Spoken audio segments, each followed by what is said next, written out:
E aí a primeira pergunta, né? O que é matriz extracelular, né? Quando a gente pensa em um ser vivo, né, a gente imagina ele feito de células, né, já que os animais e o ser humano são seres pluricelulares, então eu tenho uma composição de células, mas não é só isso, eu tenho um material em torno dessas células aí, né, que é o espaço extracelular que está preenchido com uma série de substâncias químicas. E esse espaço extracelular preenchido, ele tem uma série de componentes que são fibrosos, proteicos, polissacarídicos e que acabam dando o arcabouço dos tecidos. É isso aí que a gente chama, basicamente, de matriz extracelular.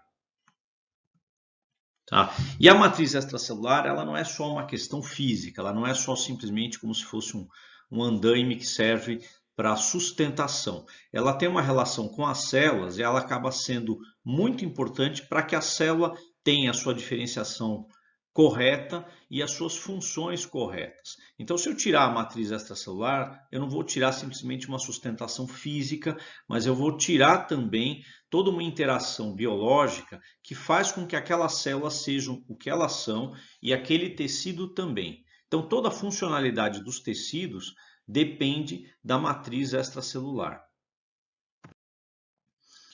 E os componentes da matriz, eles são sintetizados por vários tipos de células, mas especialmente os fibroblastos. É a célula mais importante do tecido conjuntivo e é a grande célula que é sintetizadora dos componentes da matriz. E aqui eu estou colocando um esquema, que é uma célula. Vamos pegar aqui o ponteiro, uma célula, e aqui um espaço extracelular que está preenchido por esse material que compõe a matriz. Então, quando a gente olha isso dessa maneira, né, o que acontece? A matriz, ela influencia a fisiologia celular. Então, se eu tirar a matriz, essa célula aqui, ela vai perder as suas características e as suas funcionalidades.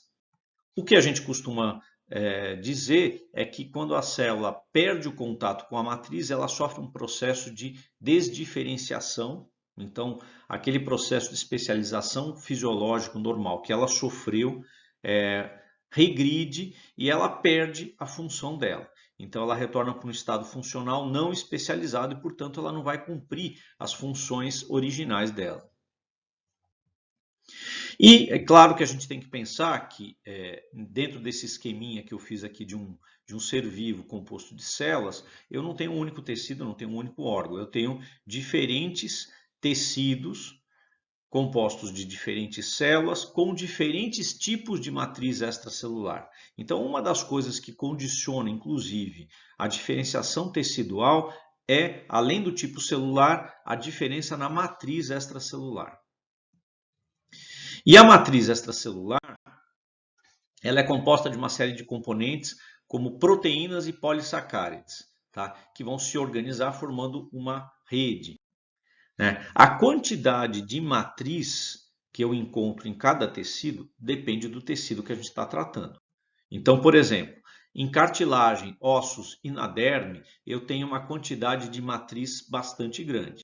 Nesse slide aqui, por exemplo, eu estou mostrando um histológico de cartilagem, então tem uma série de células e esse tecido aqui em volta dessas células é a matriz. Da mesma maneira, eu tenho aqui tecido ósseo, em que eu tenho algumas células e bastante matriz aqui compondo o tecido ósseo. E na derme, que eu estou mostrando nesse slide aqui na parte de baixo, né, eu tenho bastante tecido com bastante matriz extracelular aqui no tecido conjuntivo.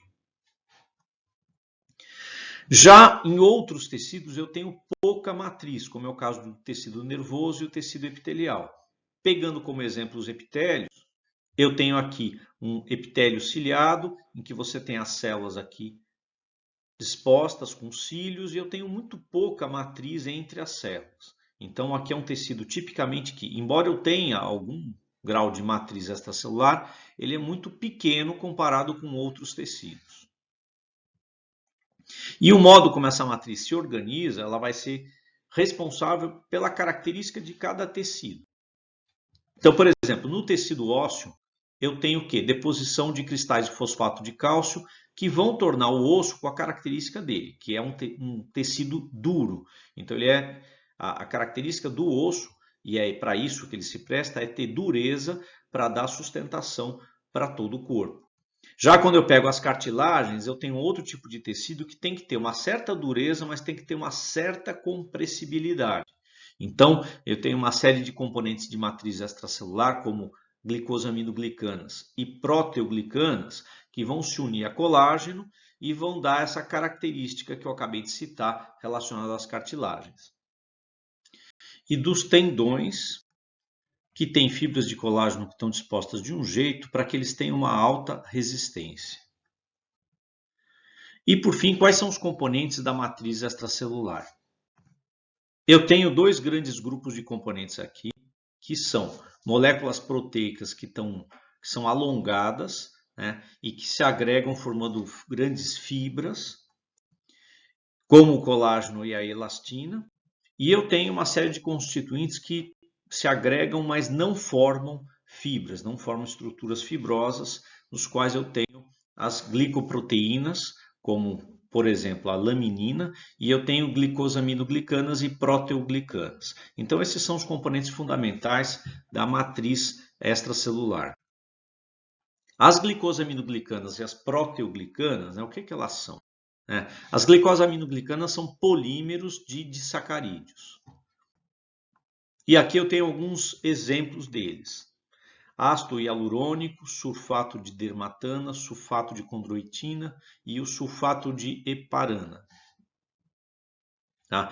Essas moléculas aí, elas têm uma carga negativa bastante elevada, o que faz com que elas atraiam sódio, né, o íon sódio, que tem carga positiva, e por isso a matriz extracelular ela atrai água e ela forma uma espécie de gel, né, que é bem importante para manter o turgor da matriz extracelular.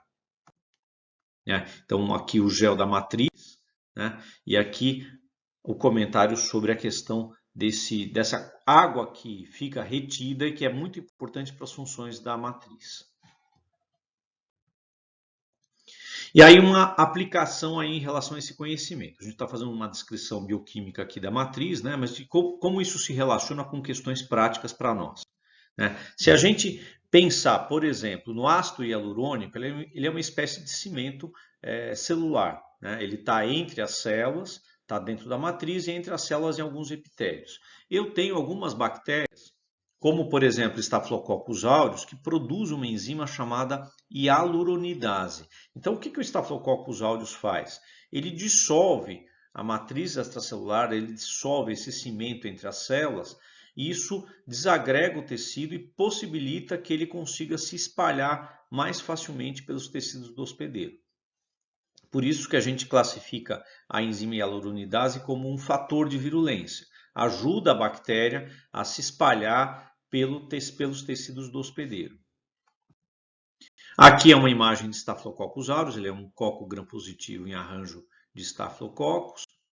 E aqui um furúnculo, né, mostrando aqui uma área bastante eritematosa, inchada e provavelmente com aparecimento de pus, que é a degradação de tecidos pelas enzimas do Staphylococcus. Entre elas, a hialuronidase, que dissolve o ácido hialurônico. E eu tenho as proteoglicanas. Né?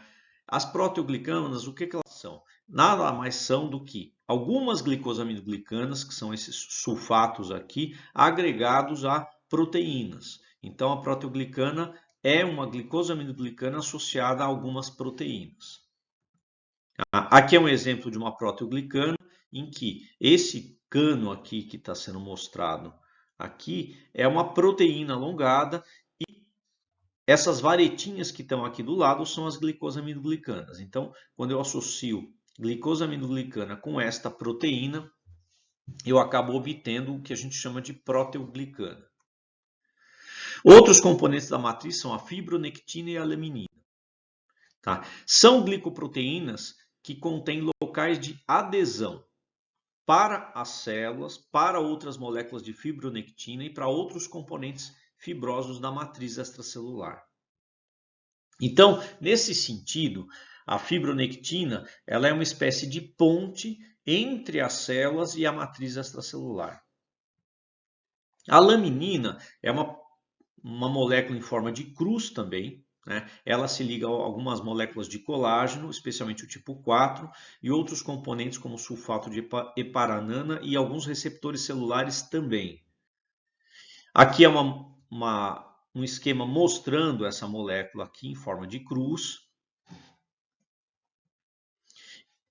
E ela também serve de ponte entre as células e a matriz extracelular. Então, o que acontece? Um resumo da ópera aqui. A fibronectina e a laminina são moléculas que servem para que as células fiquem ancoradas ali na matriz extracelular. Elas são a ponte entre as células e a matriz. E no caso da laminina em especial, ela é o principal componente do que a gente chama de lâminas basais, que é algo que a gente vai ver daqui a pouco e que é constituído especialmente de colágeno tipo 4 e sulfato de heparanana. Tá? Então, nesse caso aí, a gente vai ver que as lamininas são a ponte entre as células e as lâminas basais. E aqui eu vou mostrar um esqueminha de como que elas agem. Né? Então, estou colocando aqui fibronectina e estou colocando a laminina para a gente fazer uma síntese dessas funções delas. Elas se ligam a um grupo de moléculas, eu estou dando um nome genérico aqui, que são as integrinas. As integrinas, o que elas são? São proteínas transmembrânicas existentes nas células. Então, as células têm integrinas ali na sua membrana celular que se ancoram na fibronectina ou na laminina. Então, aqui nesse esqueminha, ó, eu tenho aqui a proteína transmembrânica, né? Região de ligação à fibronectina, e aí quando eu desço aqui, eu tenho uma proteína chamada talina, que faz a ancoragem entre essa integrina e entre o citoesqueleto celular, aqui representado por uma molécula de actina. Então, você tem como se fosse uma corda, né, ancorando as células a partir do citoesqueleto, passando pela membrana e chegando na matriz extracelular. Então, a proteína transmembrânica está aqui, que é a integrina. Eu tenho aqui o intermediário, que é a talina, citoesqueleto, e aqui do lado de fora eu tenho a fibronectina, que é componente de matriz e que faz esse processo aí de ancoragem em relação às células. Tá? E aí a composição bioquímica da integrina. E aqui é um esqueminha para mostrar isso. Então eu tenho aqui a matriz, que eu representei aqui como esse bloco aqui meio acinzentado, as células estão aqui no meio e as células têm uma glicoproteína transmembrânica, que são as integrinas e que se ancoram na matriz extracelular. Tá? Então a gente consegue ver aqui as integrinas, aí a gente tem que imaginar que aqui na matriz extracelular eu tenho moléculas de fibronectina ajudando a ancorar essas células aqui na matriz. E eu vou mostrar aqui um exemplo de aplicação disso, para que não fique tão abstrato assim para vocês. Vamos imaginar que eu tenho aqui um vaso sanguíneo e que por algum motivo o endotélio desse vaso sofreu uma ruptura. Então, se eu tenho uma ruptura, o sangue vai começar a vazar e eu tenho que ter um processo para tapar esse buraco, senão eu vou ter uma hemorragia e a pessoa ou o animal vão morrer de hemorragia. Então, um dos processos que a gente tem para tapar esses buracos, o que é? São as plaquetas, né? Então vamos lembrar o que são as plaquetas. São fragmentos de megacariócitos da medula que têm função na coagulação sanguínea e as plaquetas elas também têm integrinas na sua membrana. Então olha que interessante. Ela tem a molécula, a glicoproteína transmembrânica ali e quando você tem uma ruptura, o sangue começa a extravasar para o tecido em volta que tem matriz extracelular. E aí as plaquetas, elas vão ligar suas integrinas às fibronectinas que estão na matriz neste local aqui. Então elas vão se aglomerar aqui e ao mesmo tempo essas integrinas das plaquetas também se ligam ao fibrinogênio do sangue, que eu estou representando aqui por essa bola amarela. Então você vai tendo um aglomerado de plaquetas e um aglomerado de fibrinogênio e isso aqui vai servir para estancar a hemorragia. Tá? Então, olhem que interessante, o processo ele envolve as integrinas e envolve uma ligação com a matriz extracelular que as plaquetas estão encontrando ao vazar ali do vaso sanguíneo. Tá? Tem algumas doenças genéticas que estão associadas com algumas integrinas que resultam em quê? Em hemorragias frequentes, ou seja, o sujeito ele tem um defeito no gene que codifica algumas integrinas. Por conta disso, você não tem uma ligação com a fibronectina adequada e, resultado, você não consegue ter este processo ocorrendo de forma adequada e, portanto, ele passa a ter hemorragias de forma frequente, muito acima do normal, do que a gente esperaria para uma pessoa que não tem esse defeito ou para um animal que não tem esse defeito genético. Então, isso aqui é um exemplo de aplicação para a gente enxergar esse conhecimento aí, ajudando a gente a entender um processo de doença, como é o caso dessas doenças genéticas aí. Uma dessas doenças bastante conhecida é a doença de Glanzmann, que eu estou ilustrando aqui, tá? Que é um artigo publicado em que um cão tem a doença de Glanzmann, né? E aqui tem uma definiçãozinha retirada desse artigo, eu acho interessante, né? Que é chamada trombastenia de Glanzmann, distúrbio hemorrágico raro associado a um defeito plaquetário funcional, decorrente do quê? Mutação no gene que codifica uma subunidade aí de uma integrina, tá? Que está aqui como glicoproteína plaquetária, que é essa integrina transmembrânica das plaquetas. Aqui é um outro trabalho também relacionando a doença de Glanzmann com cães. Tá? E aqui um outro trabalho também relacionando a doença de Glanzmann com cães. Então, só para ilustrar aí um pouquinho de aplicação desse conhecimento que a gente acabou de ver. Outros componentes aí da matriz extracelular bem importantes são o colágeno e a elastina. O colágeno, tá, é uma família de proteínas alongadas. Eu tenho vários tipos de colágenos diferentes. Então, a gente tem 28 tipos bioquímicos de colágeno, sendo que tem 7 tipos funcionais, mas desses 7 tipos, o que interessa para a gente são os 4 tipos que a gente enxerga uma função bastante importante que eu vou descrever aqui. Tá? Aí eu tenho os 4 tipos, 1, 2, 3 e 4. Né?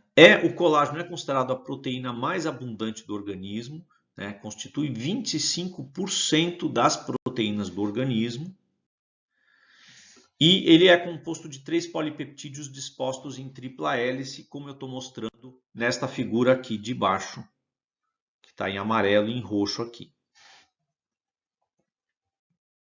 E a sua síntese ela é bastante complexa, porque eu tenho a síntese do colágeno, né? Ele é uma proteína, e aí eu tenho uma série de modificações pós-traducionais que acontecem que vão dar origem aos diferentes tipos de colágeno.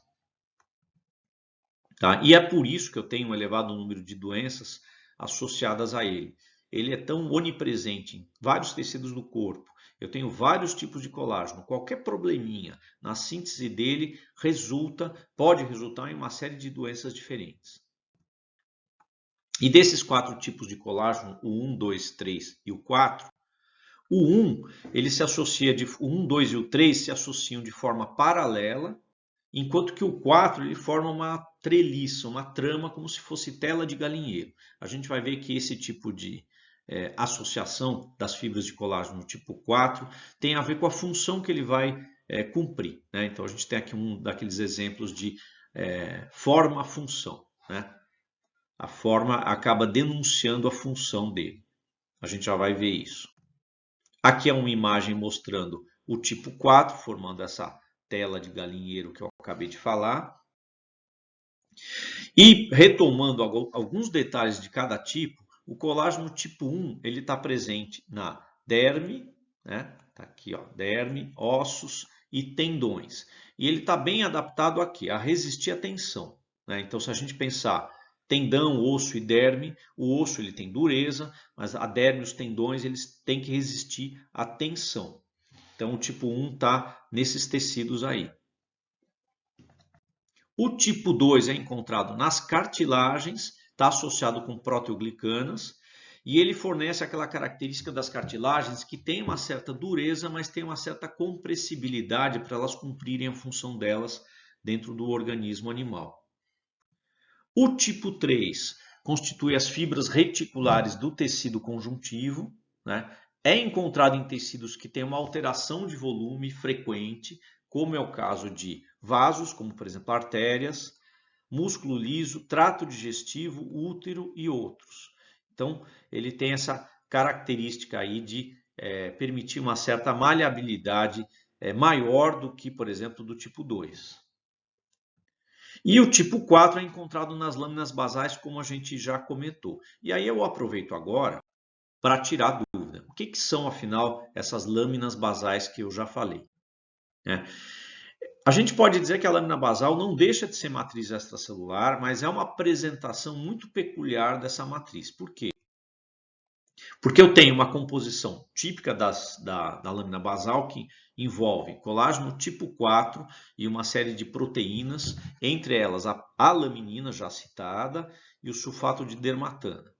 E a lâmina basal ela se encontra normalmente abaixo de células, né? E eu tenho ela abaixo de quê? De epitélios, de endotélio de vaso e de células musculares. A gente não encontra a lâmina basal no conjuntivo. Tá? E elas normalmente fazem uma espécie de separação, a separação daquela camada de células do restante, por exemplo, do organismo, como é o caso do tecido conjuntivo. Isso fica melhor se a gente olhar um esquema como esse que eu estou mostrando aqui. Então, estou pegando aqui uma camada aqui de, vamos trocar a cor para aparecer, né? Estou aqui pegando uma camada de células, que é um epitélio. Eu tenho aqui embaixo o tecido conjuntivo e entre os dois eu tenho aqui a lâmina basal. Então a lâmina basal está fazendo uma espécie de separação entre o epitélio e entre o tecido conjuntivo. A gente tem algo semelhante aqui em músculo, né? Então eu tenho as fibras musculares, em torno delas a lâmina basal, né? E aqui embaixo eu tenho a mesma coisa em relação aos vasos, endotélio de vaso, então aqui tem a célula e em volta a lâmina basal, tá? Aqui é a mesma coisa. E uma imagem de microscopia óptica aqui mostrando a mesma coisa, eu tenho aqui a lâmina basal, aqui um epitélio e aqui um conjuntivo. Então ela está fazendo uma espécie de separação aqui entre os dois. Tá? Essa lâmina basal ela é muito importante por muitos motivos. Eu vou dar dois exemplos para ilustrar isso. No pulmão, eu tenho, né, vamos lembrar, o pulmão eu tenho que ter uma interface bastante fininha para conseguir ocorrer troca de gases. Mas essa troca de gases tem que ocorrer sem que haja invasão microbiana. Então eu tenho que ter um equilíbrio entre permitir troca de gases e impedir invasão microbiana. E a membrana basal ela cumpre essas funções. Por quê? Aqui eu estou destacando a membrana basal do epitélio e aqui eu tenho a membrana basal dos capilares. Ó, dá para a gente ver até uma hemácia aqui dentro. Então o que acontece? É ela que vai impedir a passagem de micro-organismos. Ela é um anteparo físico que dificulta a entrada de micro-organismos. Tá? Então aqui eu estou destacando isso. As membranas basais dos pulmões protegem a gente contra a invasão microbiana. E por fim eu tenho o exemplo dos rins. Aqui eu tenho uma membrana basal e nos rins em especial, vamos lembrar, né? Eu tenho aquele colágeno tipo 4 que forma uma treliça.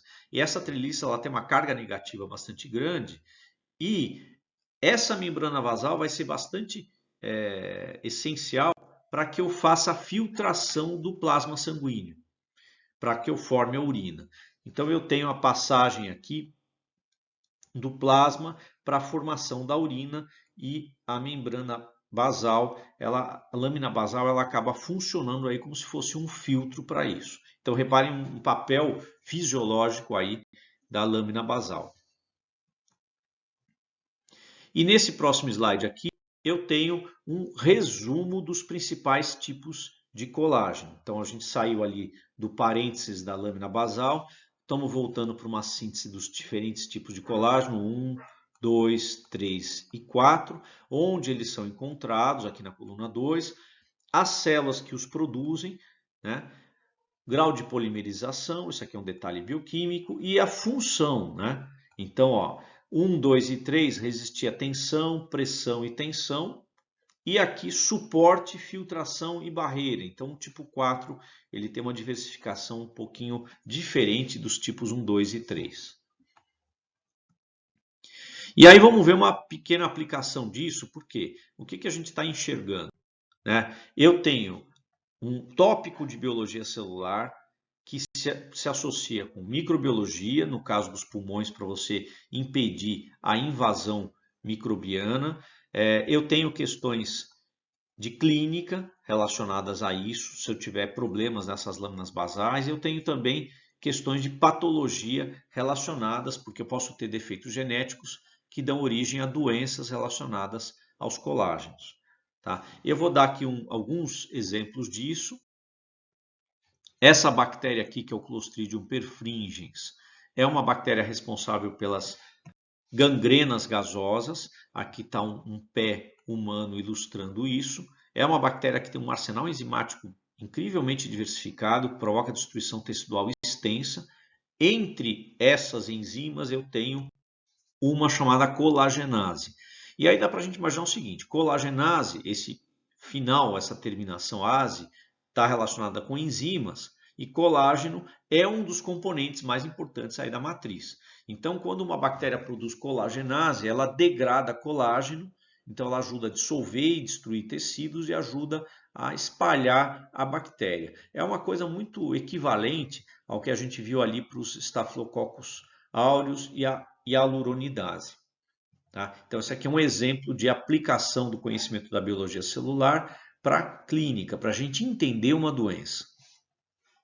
Outra aplicação interessante é porque tem algumas pessoas que têm problemas genéticos na síndrome de colágeno, que é o caso dessa síndrome de Ehlers-Danlos, que eu estou citando aqui. Né? Então, as pessoas que têm essa síndrome, elas têm algum defeito no colágeno que leva ao afrouxamento de tendões, ligamentos e da pele. Né? Entre outras coisas, e isso é uma curiosidade, os contorcionistas de circo, né, normalmente tinham essa síndrome aqui. E é por isso que eles conseguiam fazer essas poses muito malucas aqui que a gente está vendo. Tá? Porque eles tinham esse afrouxamento, então parte da tensão ela se dissipava e por isso a pessoa conseguia se contorcer de uma forma muito acima do normal. Claro que isso é um problema, porque depois essa pessoa podia ter, por exemplo, articulações que saíam do lugar com extrema facilidade, então não é um estado que dá uma vantagem, é um problema, é uma doença, mas que algumas pessoas tiravam proveito disso, virando contorcionistas de circo em tempos passados. Outra aplicação relacionada ao colágeno diz respeito às expedições aí para o descobrimento dos novos mundos, porque se a gente lembrar, um dos grandes problemas dessas expedições, dentre os vários que havia, é que os marinheiros eles tinham sangramentos na boca, então eles tinham uma doença chamada escorbuto. Né? E por quê? Porque eles só comiam alimentos que podiam ser transportados por semanas ou meses e que não tinham vitamina C. A vitamina C é um cofator essencial para a síntese do colágeno. Então, quando você não tem vitamina C de forma adequada, especialmente no ser humano que não a sintetiza, no caso dos cães, por exemplo, eu tenho síntese de vitamina C natural, independente de ingestão, mas no caso do ser humano, se você não ingere, você não tem um cofator para a síntese do colágeno. Então você acaba deixando de sintetizar adequadamente colágeno e isso afeta os vasos sanguíneos e os ligamentos dos dentes. E aí você começa a ter sangramentos e também perda dos dentes. Eles saem dos alvéolos dentários. Agora a gente passa para o outro item, que são as fibras elásticas, tá? Que são abundantes em tecidos que sofrem distensão continuamente, como é o caso de pele, vaso sanguíneo, pulmão, cartilagem e diversos tipos de ligamento. Eles apresentam essa capacidade que é elástica, né, de você tracionar. Então eles têm uma certa distensão e depois eles conseguem retornar àquele tamanho inicial, né, a partir do momento que a força de tração ela é interrompida. Então elas têm essa capacidade elástica mesmo. A composição bioquímica das fibras elásticas é uma proteína chamada elastina, que tem característica hidrofóbica, e esse esqueminha aqui, ele ilustra a elastina. Então eu tenho as fibras elásticas aqui, que são essas minhoquinhas amarelas, elas são ligadas umas às outras aqui por ligações covalentes, que é essa pontezinha roxa.